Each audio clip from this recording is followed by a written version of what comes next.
Olá, sou o professor Juscelio. Eu vou estar com vocês conversando um pouco sobre fundamentos de viticultura. Aquelas ações que a gente faz na terra, ou mesmo no vinhedo, que refletem lá na cantina, no vinho, ou mesmo na nossa taça. Características que a gente tem em campo que trazem diferenças nas características dos vinhos em taça, em prova, efetivamente. A primeira coisa que a gente tem que saber é que as videiras elas são trepadeiras. Elas são do gênero Vitis. Tem diversas espécies aí, Vitis, Labrusca, Vitis, vinífera e algumas outras que a gente vai ver mais adiante. Mas o fato de elas serem trepadeiras faz com que a gente precise de sistemas de condução. No natural, essa planta ou seria muito pequena e conseguiria se sustentar como um arbusto, ou ela iria se esticar efetivamente, ir até onde ela conseguisse e achasse uma estrutura para que pudesse se agarrar e crescer. E essa estrutura poderia ser uma árvore ou o que fosse que encontrasse no caminho. Algumas regiões vinícolas, nomeadamente a região do vinho verde, isso acontecia e mesmo acontece como uma forma tradicional de cultivo. É claro, né, é de se imaginar que não é uma forma fácil de cultivar, porque ficar buscando uvas em meio a árvores não é fácil, e evidentemente isso tem um cultivo comercial bastante restrito. E ela tem o que a gente chama de sarmentos ou varas, que são os galhos. Efetivamente são as estruturas de onde saem tanto a produção de uvas quanto o material verde, que depois se torna marrom, né, se torna lenhoso, e é o que nos fornece material para a próxima safra. A videira ela é de clima temperado na sua origem, o que não quer dizer que ela não possa ser cultivada em outros climas com algumas adaptações humanas. O fato é que a maior parte das vezes ela se entende muito bem em um clima que tenha no mínimo duas estações, né, uma quente e uma fria, e quase sempre naquelas quatro estações clássicas, entre elas um inverno rigoroso e um verão variavelmente quente. O frio do inverno, é importante dizer, ele é necessário para que haja a quebra da dormência e a planta brote bem e produza bem. E nesse primeiro momento a gente vai falar das coisas normais. Lá no fim, a gente vai falar de viticultura em outras situações.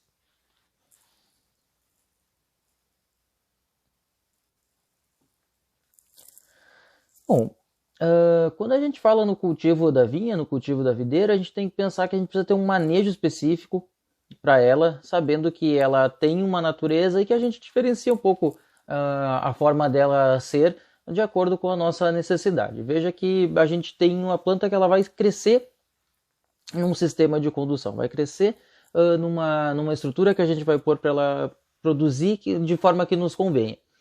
A gente precisa ter um bom manejo desses ramos que estão ali, que formam o que a gente chama de dossel vegetativo, que nada mais do que aquela cortina de folhas, né, de galhos e folhas, e também com as frutas. E a gente precisa que essas folhas estejam, essa cortina como um todo, bem expostas ao sol para que faça fotossíntese, e é isso que faz o fruto amadurecer, efetivamente.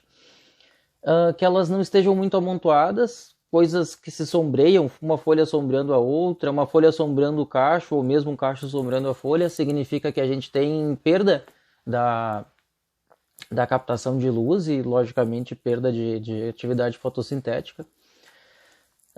Se nós tivermos as plantas muito juntas, ou mesmo uma única planta com muita vegetação, a gente tem uma aeração pior e isso faz com que a gente tenha maior propensão a fungos, que são os principais problemas das videiras, e que tem alguma facilidade nos tratos culturais. Afinal de contas, a gente vai intervir sobre essas plantas.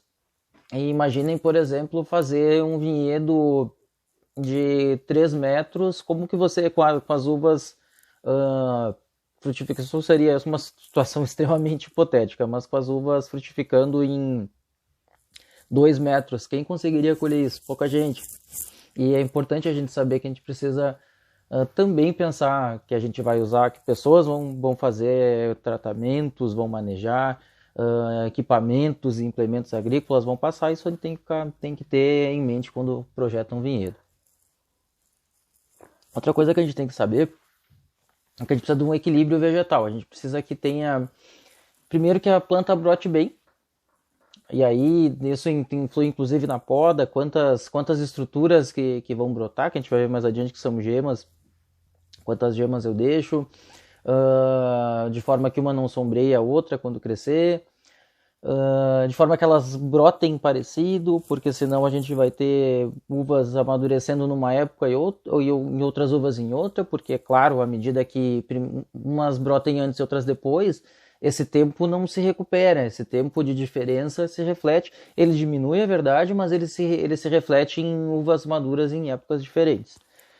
Toda vez eu preciso fazer a colheita da uva, quase toda vez, praticamente 100% dos casos, a gente tem que fazer uma colheita seletiva, tem que fazer o que a gente chama de passadas, mas quanto mais eu dificultar isso, pior é. Maior número de passadas, menos uniformidade na produção daquele determinado vinhedo em relação ao vinho que eu produzo dele, eu vou ter, isso claro que dificulta. E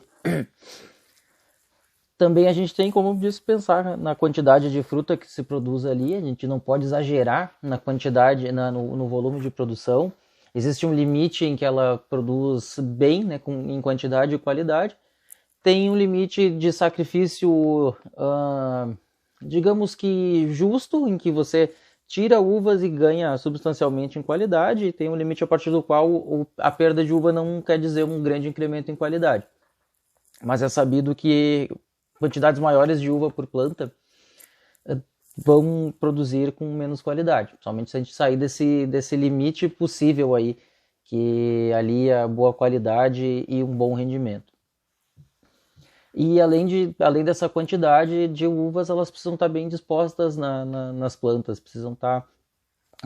O sistema todo precisa ser perfeito a ponto de que eu tenha uma folhagem que pegue bastante sol, uvas o suficiente para aquela planta, nem de mais nem de menos, e que tudo ali funcione para a gente chegar numa uva madura e que a gente consiga produzir um bom vinho. Eu deixo aqui uma sugestão de vídeo sobre cultivo da vinha, para que vocês possam olhar. E depois a gente pode. Não vai discutir esse vídeo. Deixo aqui uma sugestão de vídeo para que vocês possam dar uma olhadinha depois sobre cultivo da vinha. Aqui é uma planta, aqui é uma flor de videira. É engraçado porque a gente pensa em videira e não pensa como uma rosa que tem flor, como outra planta qualquer que tem flor. E é claro, as videiras têm flor. Tudo que dá fruta, né? Todas as angiospermas são oriundas de flores. Mas é importante dizer que a flor da videira pouco é interessante para o olho humano, porque isso aqui é uma flor da videira aberta. Essas aqui são flores de videiras fechadas, aqui tem uma aberta, e elas têm mais ou menos essa estrutura. Ovário e os pistilos. Parte feminina, parte masculina. Aí vocês imaginem uma coisa. Essa planta, ela tem, igualzinho como é uma rosa, que tem as sépalas, aquela parte verde que abre antes das pétalas, ela tem pétalas, mas ela não abre como uma rosa, assim, ela abre de baixo para cima, ela destaca tanto sépalas quanto pétalas, isso aí sai e deixa a flor inteirinha exposta. E esse desenho, ele está te mostrando exatamente como é, por exemplo, esta florzinha aqui. E as flores das videiras podem ser hermafroditas, a maioria é hermafrodita. Isso é guiado por questões genéticas, basicamente diferem de espécie para espécie e por isso algumas vezes de variedade para variedade. Isso é uma flor hermafrodita, isso é uma flor masculina. Veja só por quê a gente não enxerga a presença do ovário aqui. O ovário é atrofiado, os pistilos são bem desenvolvidos. E aqui nós temos uma planta feminina. Os pistilos atrofiados e o ovário bem desenvolvido. É interessante ver que algumas plantas, elas não, por serem masculinas, não produzem frutas. Grande parte dos porta-enxertos tem flores masculinas e não adianta você esperar comer uma uva dali.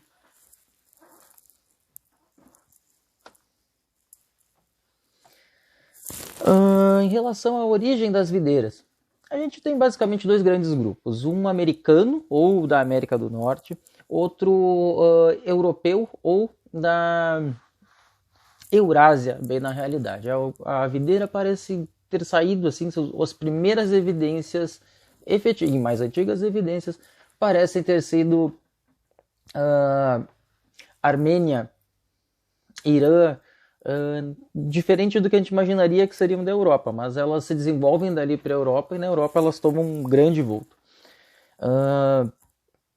Aí a gente considera então esses dois centros. O centro americano ele vai ter variedades, sobretudo a Vitis labrusca, a espécie Vitis labrusca, mas outras também. Por que é importante a gente dizer isso? Porque é um erro muito comum falar uvas americanas, Vitis labrusca. A Vitis labrusca é uma das americanas, não é todas. Eu dizer que Vitis labrusca é sinônimo de uvas americanas é um erro. Tem outras espécies. Por exemplo, Vitis burkina, a gente não encontra para consumo, mas alguns vinhedos da Serra Gaúcha têm essa uva, que é uma uva tinta, parece rosadinha, pequenininha, com a casca crocante, ela se estoura e ela é sem gosto, ela é extremamente neutra. Por isso essa uva era extremamente reconhecida para a elaboração de conhaques na época, como se chamava, né? Ou brands, como a gente deveria chamar agora. É importante dizer, e quando eu falar nesse nome eu não estou falando da bebida que ainda existe, estou falando da vinícola que existiu e que era a dona desse produto. A vinícola Dreyer Vinhos e Champanhas, em Bento Gonçalves, por exemplo, descobriu que o grande produto, a grande uva para fazer destilados era a Herbemonte. Herbemonte é uma variedade burkina. E essa variedade que eu fomentei, que é bastante neutra e relativamente não útil para outros usos, senão para um vinho de corte ou para um vinho base para destilados. E as uvas europeias, por sua vez, têm uma única espécie, Vitis vinifera. Então, desde Cabernet Sauvignon, Merlot, Taná, Sangiovese, qualquer que seja a uva, Riesling, são todas Vitis vinifera.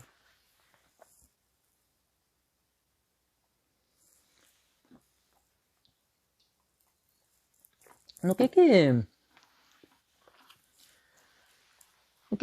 que as variedades americanas chamavam a atenção? Basicamente é o processo que o homem tinha para pensar nas frutas que gostava de comer. É basicamente o que a gente tem hoje, veja só. Então o homem da América olhava para as uvas e elas eram bastante maiores, as bagas maiores, bonitas visualmente. Tinha uma casca que se destacava da polpa, eles apertavam, saltava ali a polpa branca, uma polpa bem mucilaginosa, uma constituição polposa, não se desfazia em líquido. E é importante essa observação, porque isso acontece em casa quando a gente compra ali uva Isabel, uva Niágara no mercado, e a gente percebe que o que sai branco, né? O esverdeadinho não sai manchado de tinta, né? Por quê? Porque as matérias corantes ficam na casca. Isso é um princípio de elaborar vinho branco a partir de uva tinta, separar a casca. Mas isso é um assunto para outro momento. Só vale dizer que isso é uma das formas de a gente enxergar por que é possível fazer vinho branco de uva tinta. Elas têm um aroma característico que, para quem lembra das fábulas de Esopo, era a raposa e as uvas. O fox, que em inglês é raposa, né? O foxy é o aroma que a raposa gosta.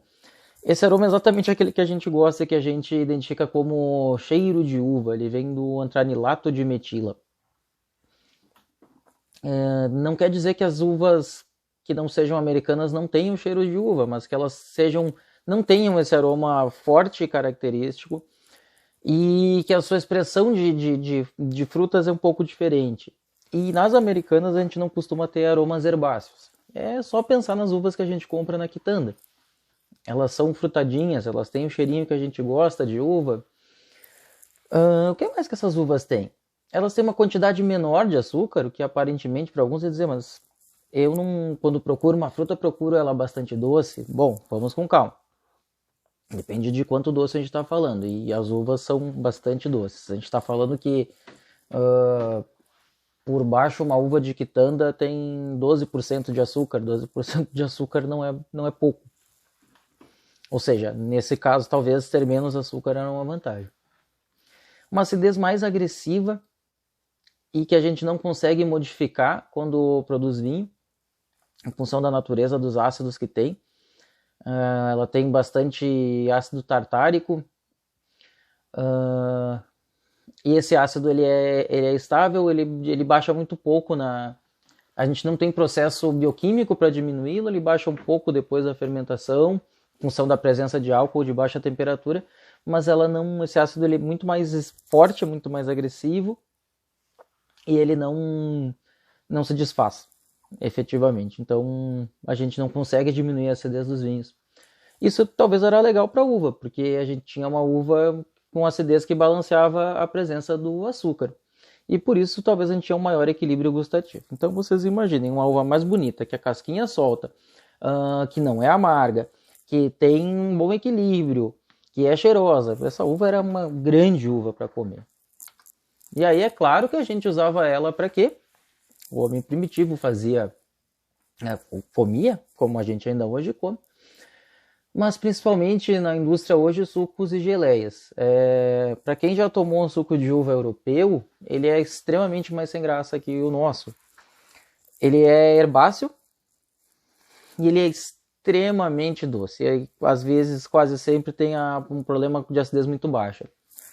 Bom, presença de uva vinífera para elaboração de suco. Por isso que o nosso suco de uva é extremamente bem cotado no mundo, bastante comparado ao suco americano, que é um padrão de uva, de suco de uva para o mundo, feito de uvas americanas. Então, se é um produto que nós temos aí com grande identidade, grande qualidade, é suco de uva, se assemelhando muito ao suco americano, que é onde a gente teve assim um grande despertar da indústria, um grande desenvolvimento da indústria de suco de uva. Essas variedades normalmente são a Isabel, a Concord, que é aquela uva que o americano gosta muito para suco de uva, talvez seja a uva mais símbolo aí do cheirinho de uva. Quando você tomar um suco de uva e sentir aquele cheirinho forte, principalmente se ele for americano, saiba, provavelmente seja da Concord. É uma uva bastante requisitada por isso. Isabel é a uva que mais produz no Brasil. É uma uva tinta, né, de origem americana. Na realidade, ela é uma uva híbrida, mas ela tem muito mais características de variedade americana. É importante dizer, os vinhos feitos de variedades híbridas, ou seja, que sejam misturas de americanas com viníferas, são considerados vinhos de variedades americanas. A Isabel, só para você ter uma ideia, ainda hoje é a variedade mais produzida na Serra Gaúcha e o que faz com que ela seja mais produzida no Brasil. Não vi as estatísticas mais recentes, mas ela respondia por algo como mais de 70% do que se tinha de uva. Eu acredito que isso tenha mudado, deva estar ali em 60% ou menos até, mas ainda continua tendo uma grande influência no total de uva produzida no Brasil. E é a uva tinta de mesa que a gente mais vai encontrar. Ives, vocês provavelmente não conhecem por esse nome, mas a conhecem por Bordeaux. Bordeaux é uma uva que faz um vinho extremamente tinto, assim, um vinho retinto. Não tem nada a ver com o vinho Bordeaux da França. Por favor, não confundam. Se tomou por base a cor do vinho de Bordeaux como sinônimo de cor escura, que nem é um vinho tão escuro, inclusive. Mas não é isso que quer dizer Bordeaux, ao menos gravado dessa forma ou tratado como uva, tá? Então, Bordeaux é uma uva bem pequenininha, tem um cacho menor, tem as bagas menores, umas bagas mais duras, ela é bastante polposa. E uma característica muito clara dela é essa enorme matéria corante que tem. Bordeaux pode ser lembrada no outro dia que se tomarem um vinho não apenas pela dor de cabeça quando exagerarem na dose, mas pelos dentes tingidos, que é muito comum de acontecer. É uma uva bastante usada para cortes em vinhos de consumo corrente, né, de origem americana, claro, porque exatamente corrige muita cor e a gente gosta, o consumidor no geral gosta de vinhos bastante coloridos. Uva Niágara, pode ser a branca ou a rosada, a rosada é mutação da branca. Aquela uva tanto branca quanto rosada que a gente compra na quitanda, que a casquinha solta. E a Herbemonte. Herbemonte é aquela uva que eu comentei que se usa bastante para fazer destilados. Agora, uma coisa que é verdade, hoje não é só a gente, mas principalmente a gente, e sobretudo é o nosso produto que a gente mais produz, são vinhos de mesa de uvas americanas. Com essa expressão que a gente produz, nós somos os líderes e a nossa realidade é ímpar.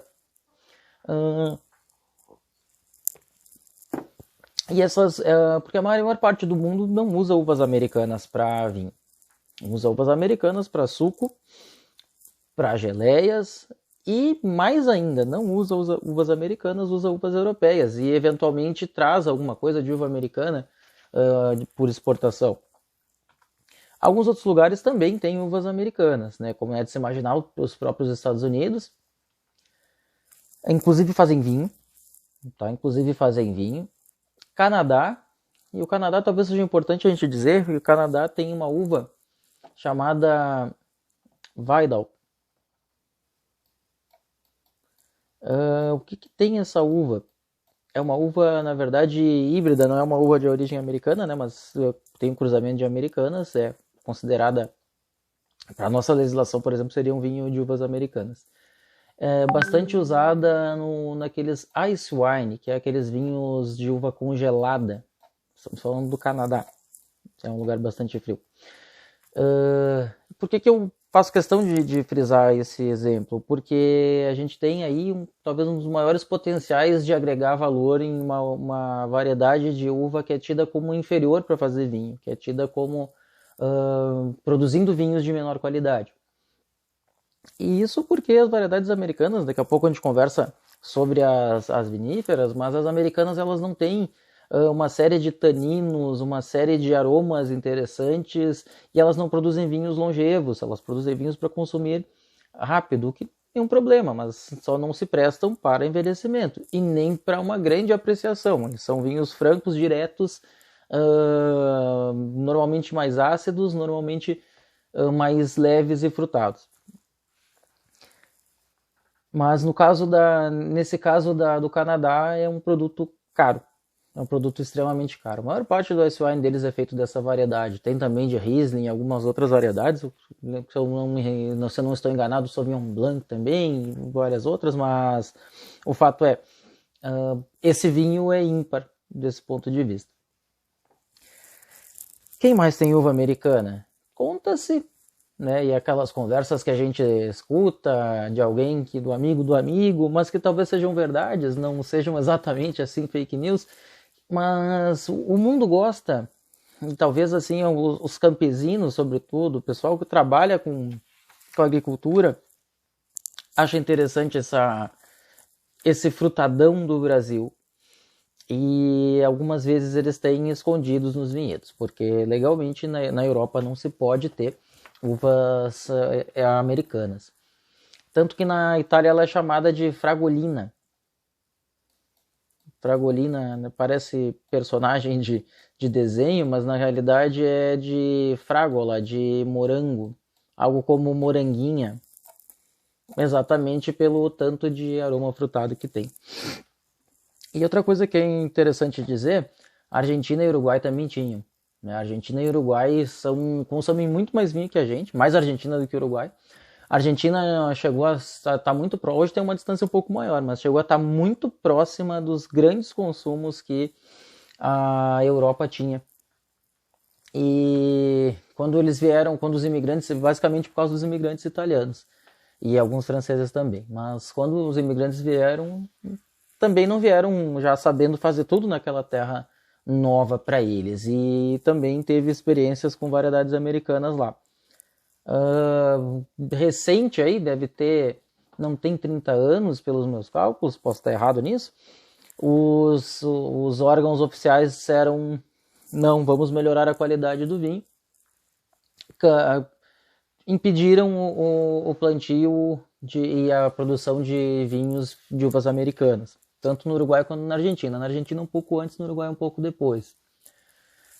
Daí a gente tem que fazer somente se a gente for pensar na lida do sommelier, a gente precisa elaborar um pouco essa questão. Veja só, Argentina e Uruguai consomem muito vinho. O Brasil chegou em 2,1 litros de vinho. E o que isso tem a ver com variedades americanas?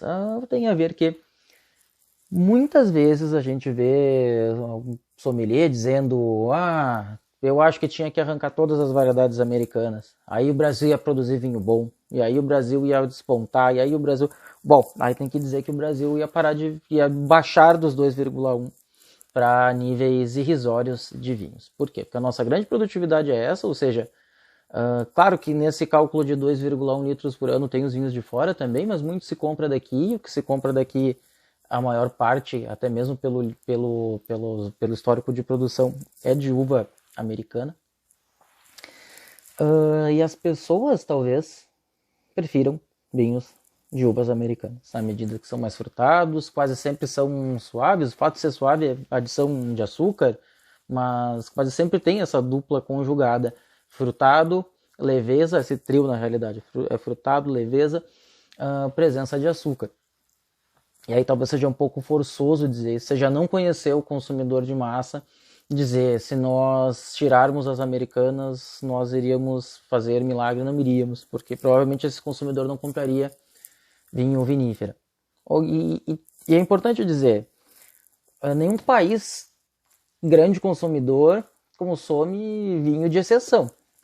O grande consumo que faz alguns países despontarem assim como grandes bebedores de vinho, é vinho barato. Vamos falar em Europa e vamos falar ali em 1, 2 euros a base de vinho que eles tomam. Se nós fôssemos traduzir para a nossa realidade, qual é o vinho que a gente toma ali mais barato? Provavelmente em torno de 12 reais. É mais caro do que o deles. E veja só, eles tomam vinhos mais baratos, eles tomam mais... não vou entrar no mérito da qualidade, mas o que eu quero dizer é que eles também não tomam grandes vinhos. Eles, claro que como exceção, sim, não como regra. A regra dos grandes grandes bebedores de vinho é um consumo espalhado pela população e, sobretudo, de vinhos mais de base. Então, arrancar as variedades americanas no Brasil é, no meu ponto de vista, um mito. Isso nunca funcionaria. Isso é conversa de quem talvez esteja acostumado com o consumo de vinho em restaurante e que esteja acostumado a falar de enologia do supermercado, do importador para fora, mas não da vinícola para dentro, do setor para dentro, né? Não consegue perceber que o grande consumo nosso é de uvas americanas. Então você estimula a produção de uvas americanas? Não é isso. Eu entendo que a gente precisa atingir diferentes públicos e que fazer isso talvez inclusive seria acachapar o pouco consumo que se tem. É importante dizer que grande parte dos grandes consumidores de vinhos melhores hoje, vamos dizer assim, começaram tomando vinhos de uvas americanas.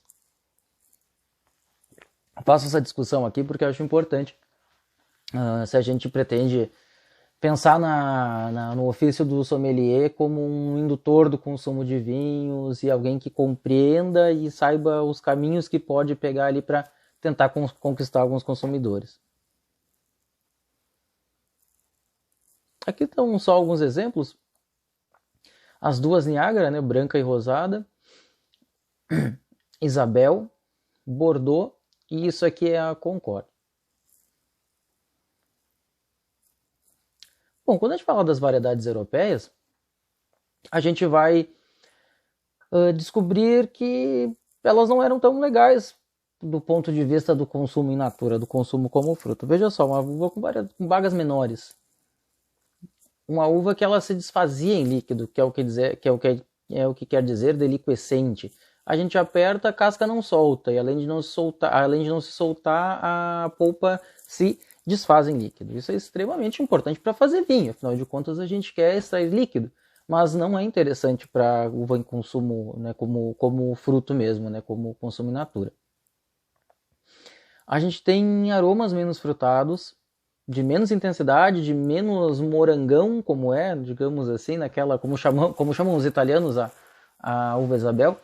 E também tem presença de alguns aromas vegetais e herbáceos, e aí isso se torna um pouco menos interessante. Imagina vocês comerem uma maçã com um cheirinho de maçã, uma maçã com um cheirinho de maçã e eucalipto. É claro que provavelmente vocês iam preferir a maçã com cheiro de maçã. E assim, de alguma forma, é quando a gente pensa em uva para consumo. Elas têm mais açúcar, substancialmente mais açúcar. Elas têm uma acidez mais alta, mas elas têm uma acidez que é modificável, tá? Ela tem bastante ácido málico que acaba sendo convertido em ácido lático mais adiante, na fermentação, após a fermentação alcoólica, mas isso é um assunto para outro momento. O fato é que o vinho dessa uva, no fim das contas, ele acaba chegando com uma acidez mais própria, digamos assim. Elas têm menor equilíbrio gustativo enquanto uvas para consumo, à medida que são extremamente doces e tem esses gostos vegetais um pouco diferentes do que a gente é acostumado. E ela provavelmente tem sabores amargos.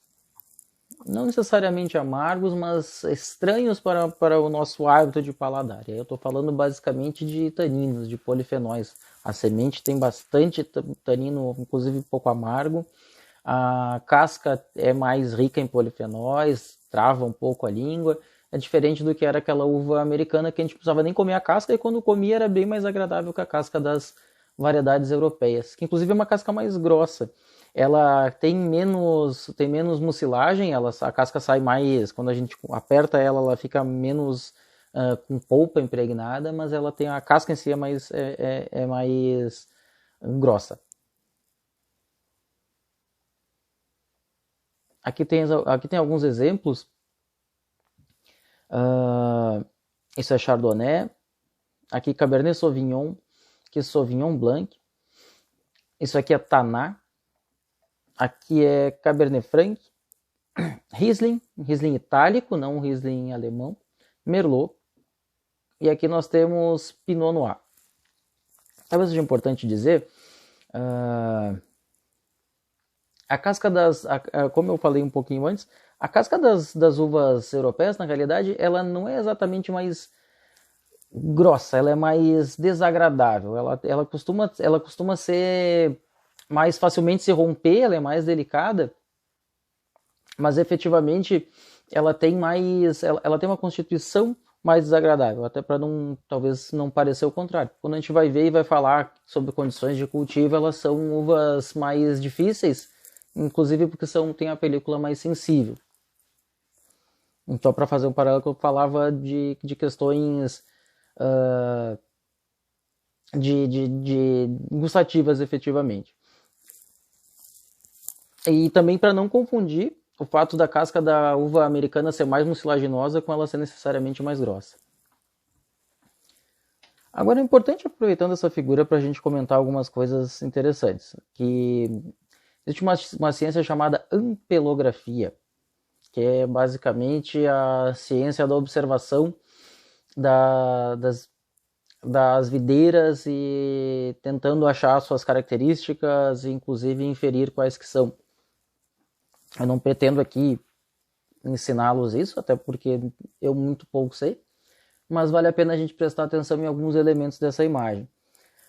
Vocês conseguem perceber que essa uva, essa e essa, são 3 uvas brancas, mas que essa é mais amarelinha, essa aqui talvez é mais verde, e essa aqui também talvez seja um sentido numa tonalidade verde mais próxima, mas que sendo essas duas mais verdes, essa aqui é bem cônica, bem cilíndrica, perdão, e essa é mais cônica.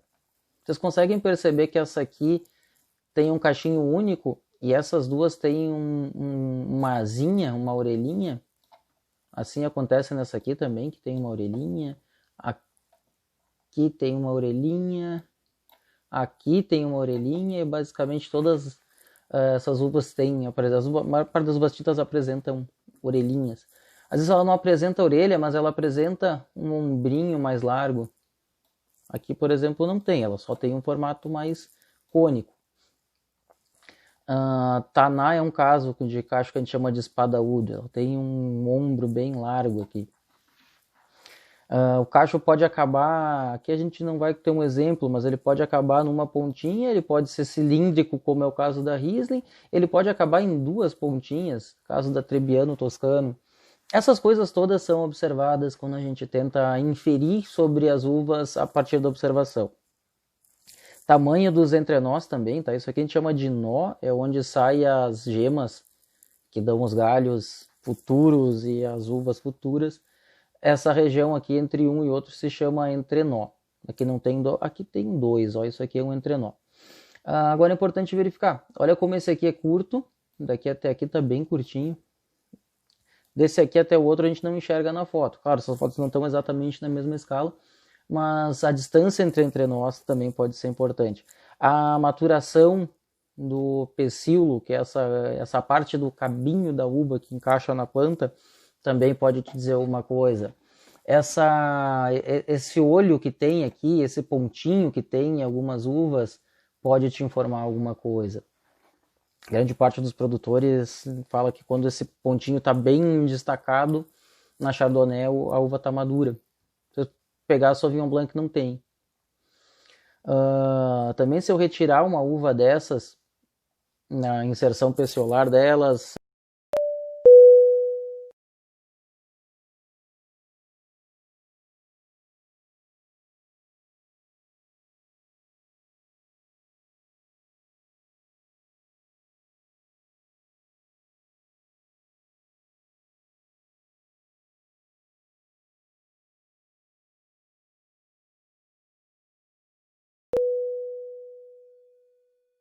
ela deixa um halo que quem é mais acostumado consegue te dizer. Claro que isso é empírico, precisa ser testado em laboratório, mas volta e meia alguns conseguem puxar. Claro, quanto mais firme ela tá, menos madura ela tá.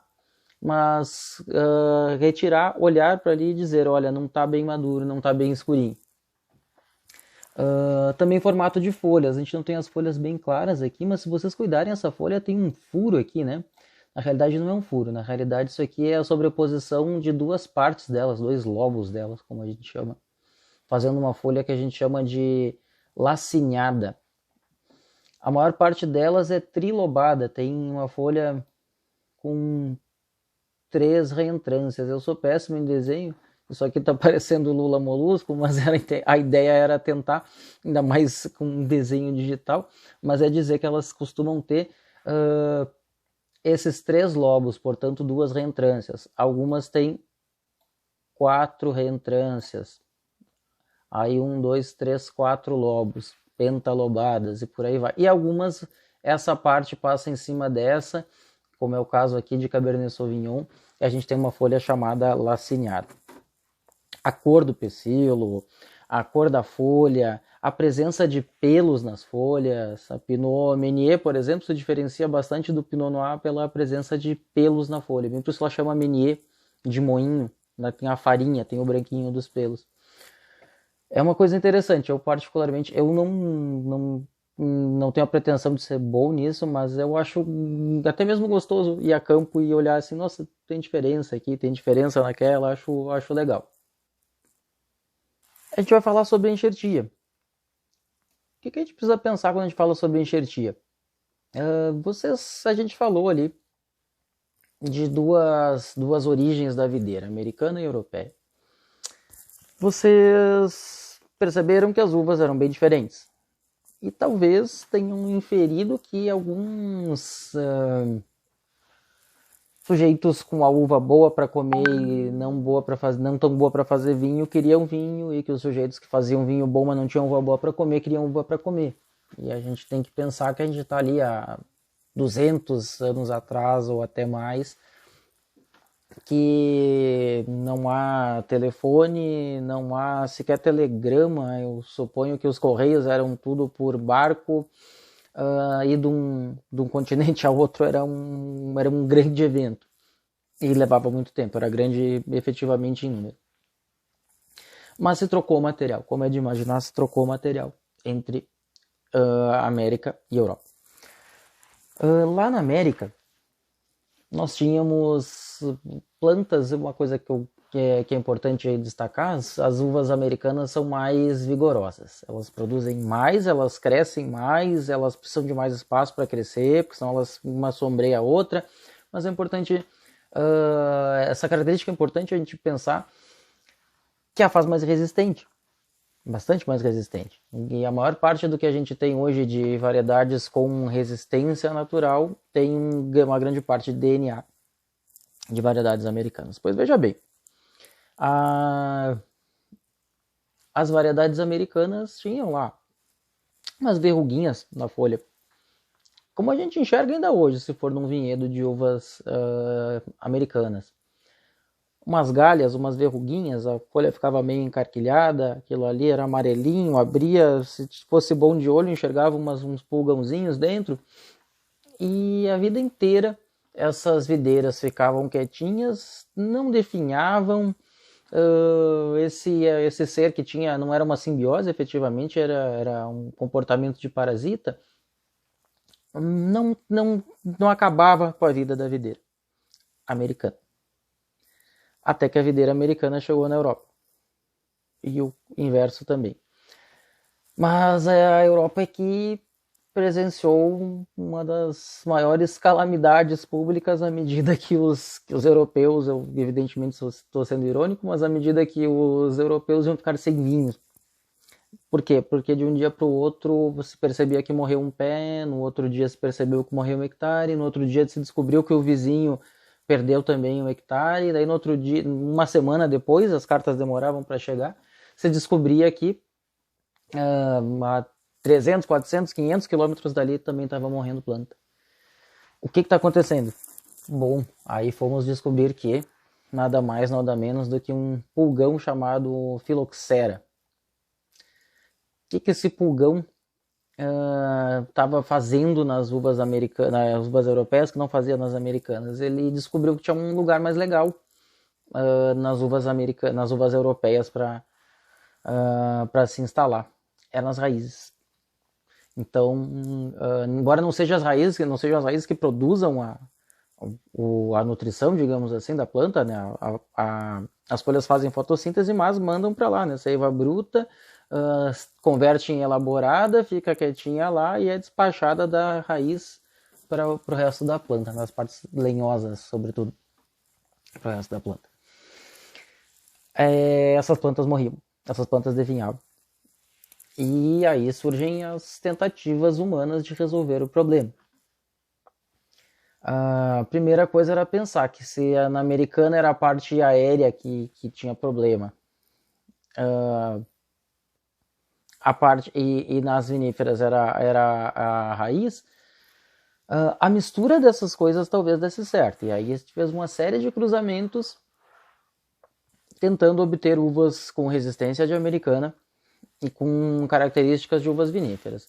Isso deu certo, num primeiro momento sim, porque não deixou faltar vinho, mas não conseguiu, até hoje, as variedades, no fim desse assunto eu comento, mas até hoje variedades híbridas têm problemas de aceitação por ter características de uva americana.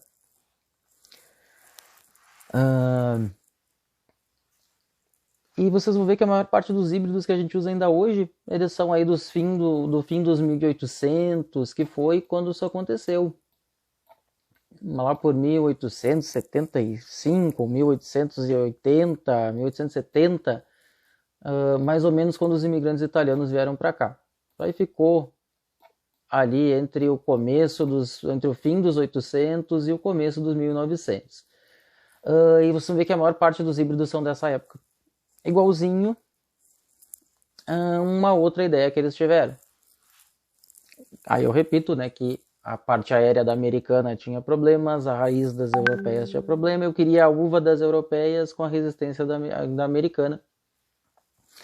E só misturar elas. E assim o homem fez. E aí fez a enxertia, né? Que nada mais é do que juntar a raiz daquela planta americana com a parte aérea da planta europeia.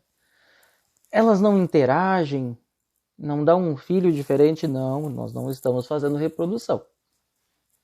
Né? Só seria com semente. Ela assume as características da cultivar copa, né? No caso que a gente está conversando, alguma uva europeia. Mas ela produz igual? Não, não produz bem igual, porque as plantas americanas são mais vigorosas, as europeias são menos vigorosas. Aí tem alguns problemas de pegamento da enxertia e de aumentar o vigor da variedade de copa. Ah, mas então por que faz? Bom, porque se trata de ou produzir assim ou não produzir. Então, por isso que a enxertia é utilizada. E tem como fazer sem enxertia? Alguns lugares acabaram passando imunes à filoxera por algumas características. Eu citaria 2 para ser rápido. Região de Colares, em Portugal, próximo a Lisboa, bastante próximo ao litoral, onde o solo é extremamente arenoso e um pouco salino. A filoxera não se entendia bem com aquele ambiente. Chile. Todo o Chile tem uma proteção natural aí de um deserto de fogo, um deserto de gelo, um paredão de gelo e um sem fim de mar. E isso faz com que seja um país meio difícil de ser invadido por alguma moléstia, algum ser causador de moléstia para a videira. Mas veja bem, talvez ele não vá pelos seus próprios meios, mas ele pode ir pendurado no calçado do produtor que saiu do Brasil, foi para lá e foi visitar um vinhedo, e aí o vinhedo todo, sem enxertia, estaria em risco. Esse é um dos motivos do que a gente quase não usa mais os vinhedos em pé franco. Pé franco é sem enxertia. Igualzinho como a gente faz em casa aí, quando pega um pedacinho de uma planta que gosta na casa de alguém e enterra e ela acaba nascendo. O Chile tem vários vinhedos de pé franco. Pé franco é uma coisa que valoriza, porque a gente sabe que a uva produz menos, produz mais como era, né, como a planta originalmente produziria. E a gente sabe que esses vinhedos normalmente são antigos. Nada impede que a gente plante eles, mas eles costumam ser antigos. E aí isso acaba virando uma grande forma de diferenciar. Tá? Vinhos de pé franco não são baratos. Normalmente são alguma produção mais limitada e especial. Outra coisa que é importante a gente dizer é que para além da resistência à filoxera, a gente tem resistência porta-enxertos diversos, quase todos eles dessa época aqui. Teve a continuidade, mas os grandes porta-enxertos vieram dessa época. Quase todos eles têm características diferentes conforme seus cruzamentos para suportar pragas, para suportar salinidade de solo, solo rochoso e por aí vai. Então isso acaba fazendo com que a enxertia seja uma prática deliberada, uma prática que seja utilizada inclusive para outros fins que não só a resistência à filoxera. E tem alguns vídeos que eu proponho que vocês deem uma olhada sobre enxertia que ajuda a ilustrar. Só para a gente ter uma ideia, a filoxera é uma fídeo na realidade. Ela tem uma fase alada, é como se fosse um mosquitinho, e ela tem uma fase larvada efetivamente de um pulgão. Aliás, na verdade, né, vem de larva, vira um pulgão, e esse insetinho voando vai lá na planta, né, na folha ou nas raízes, põe as suas larvas, vira um pulgãozinho, e este ser aqui, a gente podia pôr aquele cartazinho de procurado, que era o ser que fazia todo o problema de destruir as raízes da videira. Ele acabou, tanto que a gente ainda usa enxertia. E mais ainda, é muito comum a gente ver num vinhedo de uva americana as folhinhas encarquilhadas, olhar para elas, ser cheia de umas verruguinhas e amarelinhas de filoxera. Ó, aqui, ó, essa é a cena típica de... Isso aqui é duro, inclusive. Você passa a mão, você passa uma verruguinha mesmo. Aqui as larvinhas da filoxera. Aqui é um pulgãozinho, aqui são elas infectando raízes e causando a morte das plantas. E aqui é um exemplo de como funciona a enxertia. A maior parte das vezes a gente faz o que a gente chama de enxertia de garfagem. Naqueles vídeos tem outras técnicas, mas a técnica mais comum, que mais simples e que mais costuma dar certo é pegar uma variedade que vai servir de raiz, que a gente chama de cavalo, e a gente vai verificar que a gente plantou essa planta e praticamente está acabando com ela, vai arrancar a copa dela. Pegar essa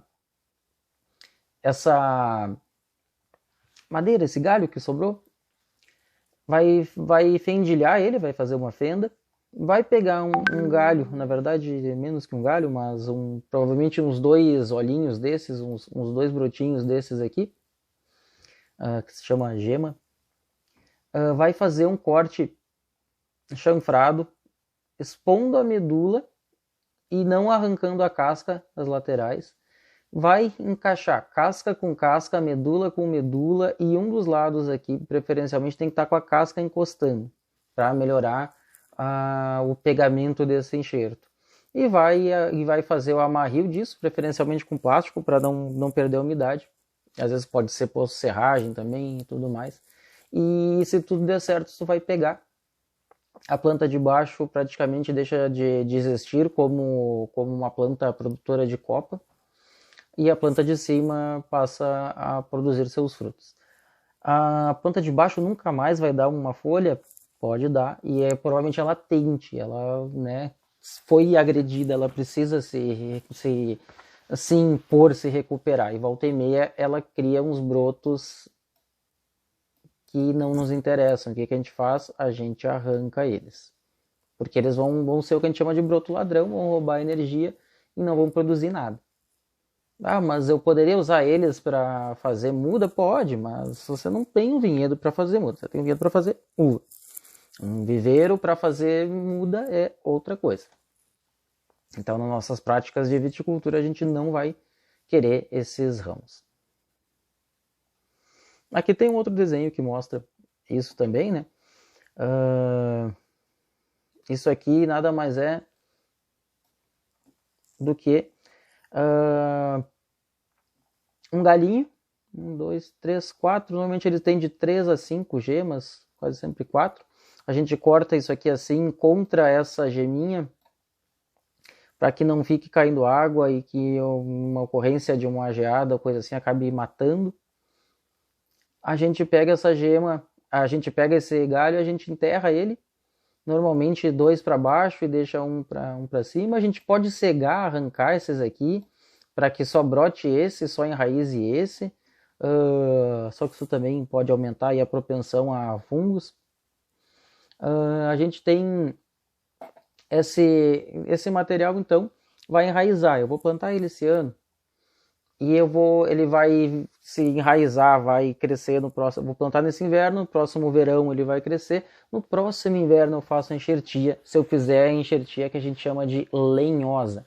Se eu fizer enxertia verde, já no próximo verão eu já faço. Um daqueles vídeos tem o exemplo. Mas enxertia lenhosa, enxertia verde, tem um pegamento mais rápido, a planta produz mais rápido, mas ela tem mais chances de falhas à medida que acontece numa estação bem quente. Então isso aqui é enxertia lenhosa. Vamos só entender, para a gente dar continuidade aqui nesse desenho.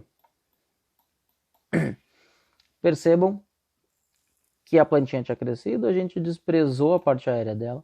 A gente pegou, parecido com que era a estaquinha que eu plantei, peguei aqui um pedacinho com 2 gemas, aqui está um corte em bisel aqui, num chanfro, né, para não, mesmo problema que a gente disse aqui não acontecer. Aqui está aquele corte que a gente fez em cunha, sem tirar a casca, portanto expondo a medula, expondo a casca. Isso aqui vai ser, aqui foi feita uma fenda, a gente vai inserir isso nesse galhozinho, vai amarrar, e nesse caso eles cobriram com terra, né, para não perder a umidade. E se tudo der certo, isso vai pegar possivelmente essa ou mesmo as duas vão brotar e a gente vai ter aí uma nova planta. Aí agora, se isso aqui fosse merlot, estaríamos com uma planta de merlot enxertada em algum porta-enxerto. Quantos porta-enxertos tem? Muitos, muitos e muitos. E variam de região para região, de necessidade para necessidade, de variedade para variedade. É isso que inclusive faz, são esses parâmetros que costumam fazer a gente escolher um porta-enxerto. Normalmente o primeiro é limitação de solo, toxidez ou presença de algum patógeno que impeça que determinadas plantas se desenvolvam. Aí tem que ter um porta-enxerto resistente. Depois o quanto vigorosa é, o quanto vigor eu quero que imprimir nessas plantas copa e por aí vai. Isso aqui é o que a gente chama de enxertia em ômega. Isso aqui é feito em viveristas. O que ele faz? Ele tem duas plantas, duas plantas de calibre parecido. Aqui está o porta-enxerto, né, o cavalo, como a gente chama. Aqui está o garfo ou o cavaleiro. Ele faz esse corte primeiro embaixo, depois em cima e depois ele encaixa as duas. E que esse encaixe é bastante perfeito, esse corte é bastante preciso. Elas têm que ser bem compatíveis de tamanho, né? Senão não dá um bom pegamento, mas tem um pegamento bom. E é assim que fazem os grandes viveristas. Utilizam a máquina de enxertia em ômega. Bom, a gente dá um tempinho agora e retorna mais adiante com a continuidade dos nossos estudos sobre viticultura. Obrigado e até mais.